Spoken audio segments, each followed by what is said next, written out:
With the Samberg contract now completed, the Winnipeg Jets have essentially set their next window to 3 years. Is it a real window? What do the Jets need to do to make it competitive? Let's chat about that on tonight's episode of Locked On Winnipeg Jets.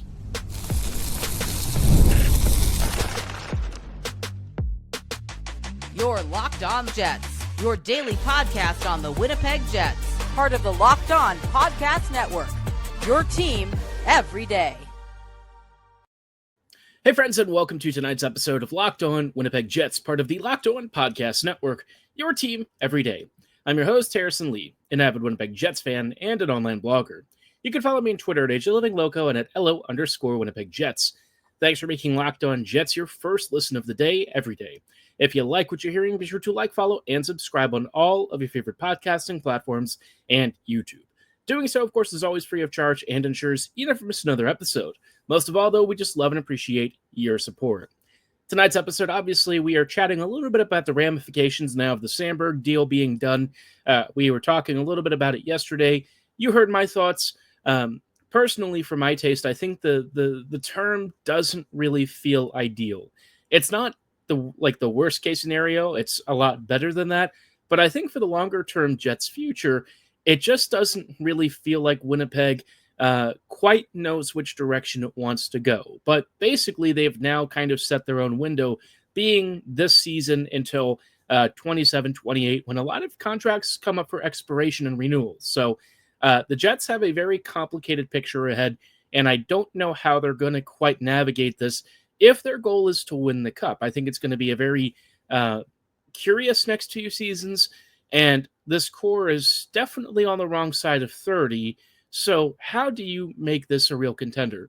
Want to chat about that and really talk about what happens, at the end of this competitive window, because I think that question is even more interesting with a lot of the rookies and prospects that are going to start filtering in over the next few years. Before we dive into all of this, though, did want to let you know that today's episode is brought to you by Gametime. Download the Gametime app, create an account, and use code LOCKEDONNHL for $20 off your first purchase. So, Samberg, right? That deal, obviously, in terms of the contract itself, gives the Jets a little bit of extra cap space. I would have personally been in favor of cost certainty and locking it down at $7 million for the next 6 or 7 years. For Samberg's camp, he has two ways that he could have gone about this. Now, his own comments in an interview earlier today with the legal curve did kind of make it seem like he wanted to sign for term and really for the long term. He seemed a little bit disappointed that it didn't get done. And so, I don't quite know that that's really the happiest reaction to have. And it certainly makes me feel like Winnipeg maybe missed out on an opportunity here. But at the end of the day, the Jets now have him for 3 more years. And so it becomes really imperative that Winnipeg does something in this 3-year period. If they really feel like this is their core to get the Cup win, then they kind of have to start improving the team. And there's really not a lot of time to wait. Now, this season, I kind of view as a transition year. I've already sort of felt like the Jets are not all in just yet. Now, if they make a big trade, that really changes the complexion of the season and probably the future outlook of the team for the next few years. But so far, we're not really hearing anything about that. Mason McTavish, who is probably one of the biggest pieces the Jets could acquire right now, that's publicly been listed for a potential trade or even an offer sheet, he hasn't been linked to the Jets at all. Winnipeg, in fact, has been pretty radio silent in terms of any other acquisitions. They've had their free agent signings. Most of them don't really move the needle. And so you're looking really at a team that a lot of people have said is very similar to the one from last year, and it's just not. I think people might be overestimating just how much of this team is the same from last year, and especially with, the potential reality of Lowry being, early 30s, coming off of a hip surgery. We don't really want to lean too much on him being the same player that he was before he got a surgery. So, I'm not banking on that. We don't know what Taves is going to be like. And so this team has a lot of big question marks coming into the season, which makes it really weird that, you now have a 3-year window that you've got Samberg and Jomo for until eventually those both need extensions of some sort. And for the Jets, you kind of need to figure out, A, who you're replacing Ehlers with, and B, really what your 2C situation is. Look, I love Lowry and Taves and some of these other guys, but I don't think that any of them in an ideal world are your 2C.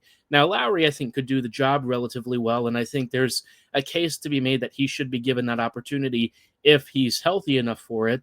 But I don't think if you look at other teams out there, especially some of the top championship contenders, that Lowry would necessarily be the 2C.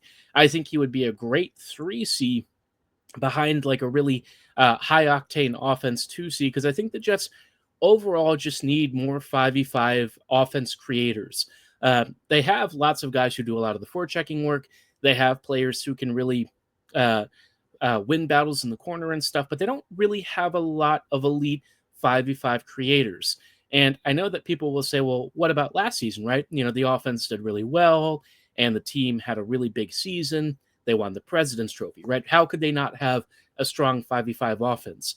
And I think it's because the Jets are built currently off of a tight defensive structure, strong goaltending, and an elite power play. A lot of that, I think, has actually gotten the Jets a lot further than it would many other teams, because that really good goaltender just happens to be the best in the league. And his backup ain't too shabby either. And that elite defensive structure really locks it down for the Jets. And so Winnipeg has to find a way to add and build onto that.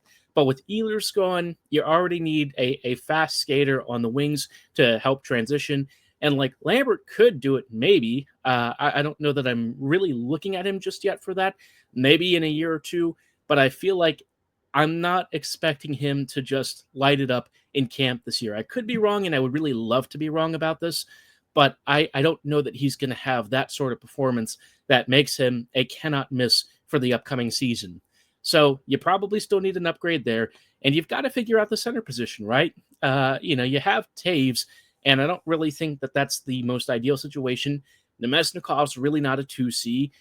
You've got Barron, Gustafson, and a few others, but outside of Gus, maybe, I don't really know that anyone there has a lot of upside to handle a 2C role. And even with Gus, I don't really know that that would be the ideal situation for the Jets to lean on. And so at some point, Winnipeg is going to have to really start spending some assets. They've got a pretty decent pool of futures. They've got their picks and stuff for next year. Maybe it's time to leverage it. Go swinging for a big fish. If you really feel like this 3-year window is your window, then you got to do something with it, right? Hellebuck and Scheifele aren't getting any younger, and this team in general is not getting younger. The Jets are probably about to re-sign Connor for, $12+ million. What are we waiting for then, right? You need to figure out how to weaponize the cap space that you'll have remaining to make something happen. This team is, in my mind, I think the cup window was probably this past year, and I'm not sure that it's going to be as open as I hope it is for the next couple of seasons. But again, if the Jets really feel like this is the team that they want to really make a run with and take that swing with, then they are going to have to get aggressive this summer and find upgrades. They cannot go into the season with the roster as is. I think it would just be asking too much of this team to try and hold it together for a deep playoff run. Do I worry about them missing the playoffs? Not really. I don't think that that's going to happen. I would imagine that they're still somewhere in the upper half of the Western Conference. But in terms of their playoff ability, I do think that that is notably not as good as it was this past season. So the Jets have to find some sort of upgrade. They've got a bit of a clock ticking with this team. And I just don't know if they see it that way. There doesn't seem to be a lot of urgency this summer. And as much as I think it would be great if they can repeat last year's success, I feel like that is relying on a lot of things to happen that just don't feel super likely. And so with that in mind, I want to talk about this whole waiting on replacements thing, because I think the Jets have to figure out what to do with Ehlers, right? He's gone, and in his wake, you're going to have to figure out some sort of a winger upgrade on top of the center that you already need. Before we dive into talking about that, though, did want to let you know about our friends and partners at Gametime. We've all been there, logging on early and waiting forever for concert tickets to go on sale, only to lose your spot for a show you've been dying to see. No one likes it, and live music should be about making memories, not dealing with the stress of ticket shopping. That's where Gametime comes in. Gametime makes getting concert tickets faster and easier than ever. Prices actually drop the closer you get to showtime, and you can save up to 60% off with their killer last-minute deals. I've used Gametime buying Ravens playoff tickets. Very convenient, no hidden charges because all prices were up front, and I actually got a seat view so I knew what I was paying for, right? I got to see where I was sitting, how the view was, and I got to choose from there. It was super convenient, very quick delivery of the tickets. It was fantastic. So take the guesswork out of buying concert and show tickets with Gametime. Download the Gametime app, create an account, and use code LOCKEDONNHL for $20 off your first purchase. Terms apply. Again, create an account and redeem code LOCKEDONNHL for $20 off. Download the Gametime app today. Last minute tickets, lowest price, guaranteed.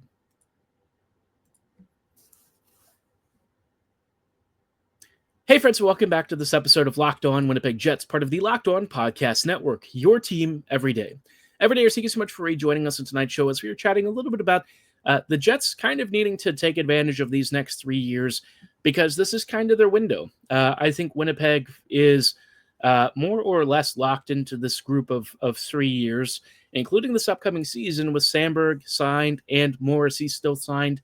Obviously, Scheifele and Hellebuck are locked up. Connor's probably about to be locked up. Winnipeg's got to do it. You know, if this is not going to be the time, then I don't really know going forward what the team's going to do after that. But for the next couple of seasons, the Jets have to actually swing, right? I said a lot at the trade deadline that I thought it was a very disastrous TDO. And unfortunately, I do think that actually happened. And I think that came to pass. I think Tanev and Shen, nice guys, try hard, love the game, all that stuff, leadership and certainly personality on the ice and off the ice. But in terms of the actual on-ice performance, neither really moved the needle.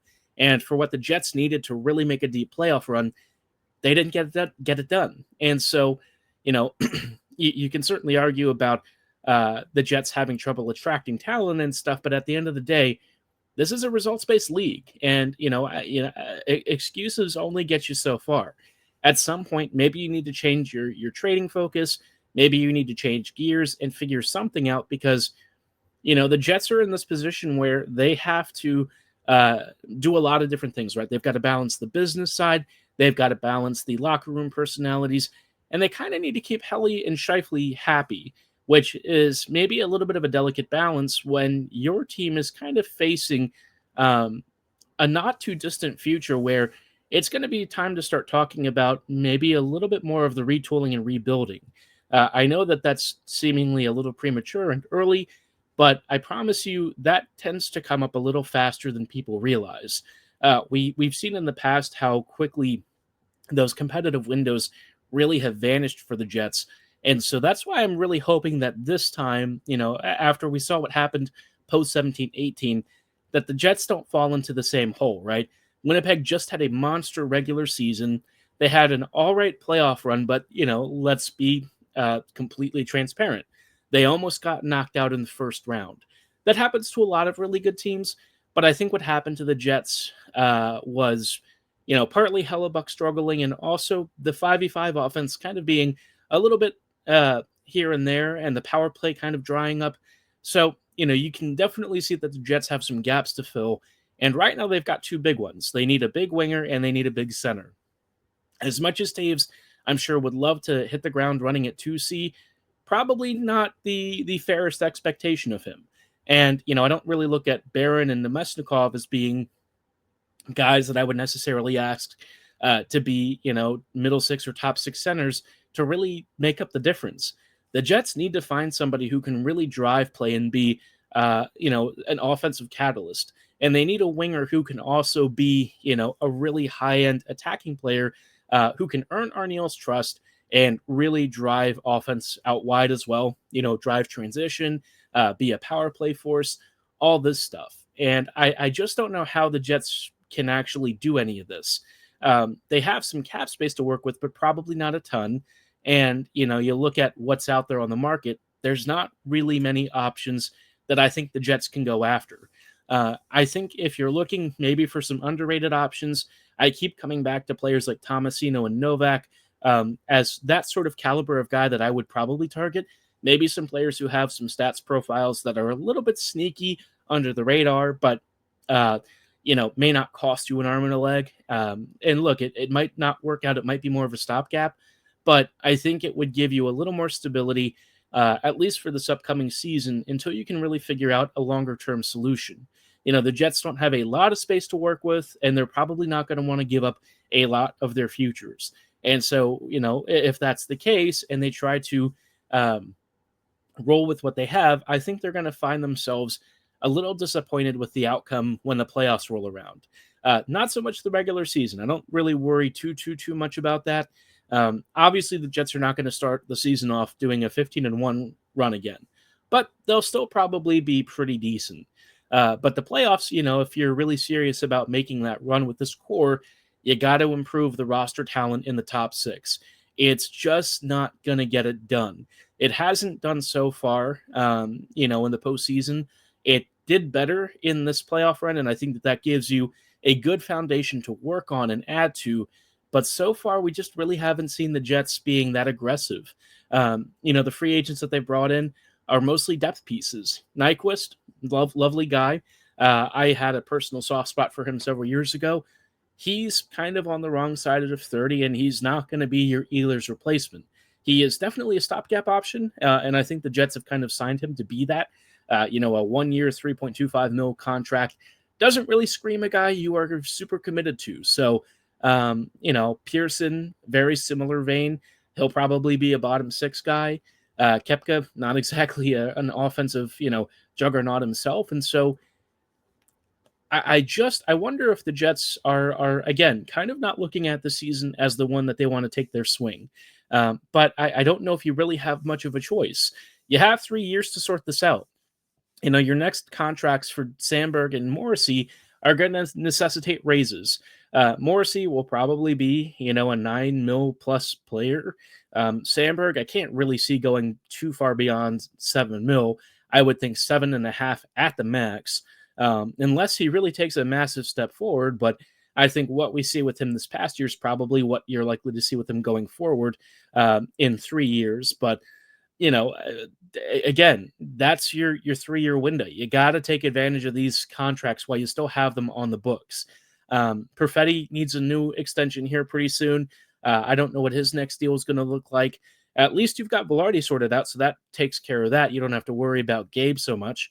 But, with KFC's contract looming, the Jets have some really interesting questions to ask and really figure out. And so I just don't know how much longer they can go with this roster being the way it is if they're really serious about pushing for a deep playoff spot. This year, I wonder if they're maybe not pushing because they want to see what the kids do, and they're not quite ready to push all the chips forward with so many gaps in the roster being taken up now by kind of stopgap options. I don't really see them trying to lure a big RFA in. They haven't been linked to anyone so far. And so it kind of feels like they're just going to wait a little bit to see who gets shaken loose and it becomes available early. And maybe that's when the Jets will take their shot. And I think it would also probably depend on what happens with the team as they roll around American Thanksgiving. Are they in a firm playoff spot? Are they really struggling to make the postseason picture? How committed and how firm are they locked into that playoff race? If they're not really in it, the Jets may kind of take this season off and look to sell some of these guys rather than really, going forward and throwing everything at this team. But, I do wonder how Hellebuyck and Scheifele are looking at all of this. They signed to win now. They want to win a cup.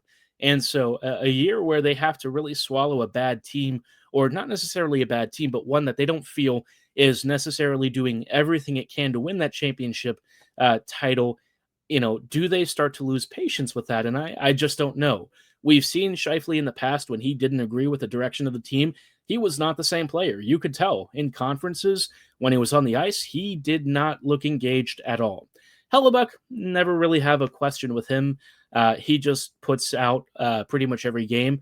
But Scheifele, you could definitely see a difference when he was not happy with Maurice and the team. So with that in mind, I do hope that this coming season, the Jets really do try and bring in some big talent. if you're not going to have a big draft pick that's going to be the franchise mover, you've got to find other ways to bring in that talent. I feel like I say it a lot. And, so far the Jets have generally been a little bit on the quiet side, but this is where you got to try and figure something out. I still think there are players out there that might be worth investigating. Chinnikov is a very interesting one. He might be willing to come to Winnipeg in a change of scenery. He'd be joining a fellow Russian in Chibrikov. And Chinnikov has some interesting underlying stats that might make him a really good value trade if the price is right for both parties. So, look around, right? There's not going to be the immediate solution, I don't think, but there are players that you might want to take a swing on if you think that, the future of the league is pushing to an area where you can attract those free agents. The Jets got to get creative. They've got to do some things a little bit differently than everyone else. And, I think that that's going to be how they try to really re-strengthen and retool kind of on the fly, because this 3-year window has to be, if they are committed to this core, this has to be when they take their swing. So hopefully they do. I don't know if it's going to lead to a deep playoff run, but you got to at least try, right? This is your window. You have said you are committed to winning a cup, so it's time to act like it. And if they do, I think they could put together a pretty dang good team. But curious to know your thoughts on that. Do you think the Jets are super committed to this window? Do you even think that they see the next 3 years as their window? Drop your thoughts in the comments below or at my social medias at HLivingLoco and at LO_Winnipeg Jets. Now that we've sort of talked about the 3-year window, I want to talk a little bit about what comes after, because I think that question for Jets fans might be really intriguing, even if it is a little bit scary to consider.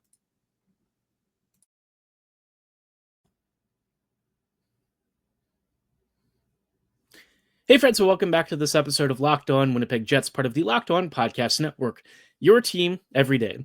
Every day, thank you so much for rejoining us in tonight's show, as we are just sort of wrapping up with thoughts on what happens at the end of Winnipeg's current competitive core window. Now, it's not that close. I think we're probably looking at 2 to 3 years, but that's going to fly by, relatively speaking, right? It's easy to think, it's not really imminent, but it's going to be here sooner than I'd really like. We are kind of, in many ways, approaching the end of the best years of a lot of the current players on the team. And so the Jets might be thinking that in a couple of years, at the end of Samberg and Morrissey's deals, maybe it's time to reset a bit. I don't know that Hellebuyck is really going to have much of a decline. I think he'll still be good, later into his career. Scheifele, I think, will still probably be pretty solid. But, a lot of other guys, we don't really have a clear picture. We don't even know what Morrissey and Samberg are going to be like in a few years. So the Jets kind of might be preparing for that sort of turnover. And I think if that's the case, it might be time to really start thinking about the future of the team, because you don't want to end up in a position where you're the Islanders, right? And if the Jets can't quite get it done with this group over the next couple of seasons, maybe you start to work on changing out some parts and looking at a different future for the team. I think Winnipeg has gotten very far in a lot of areas, but in terms of that playoff hurdle, that has still been one of the toughest for them to really surmount. And the only way that I really feel like you can bridge that gap and really get better is with big draft picks. And yes, we are kind of talking more about a rebuild. And I know that there's zero appetite to think about it right now. I'm personally not really thinking about it too much. That's a very much a tomorrow problem for me. But, I think it's going to be coming sooner than a lot of us are probably hoping for. And so with that in mind, the Jets kind of need to start laying the foundations and groundwork. And I think this current group of prospects that's kind of on the verge of the pros is where I really want to see the Jets focus. It's why I was really happy that they had a really big investment into the Moose. I think that's really smart. You want to get your kids in a successful environment early.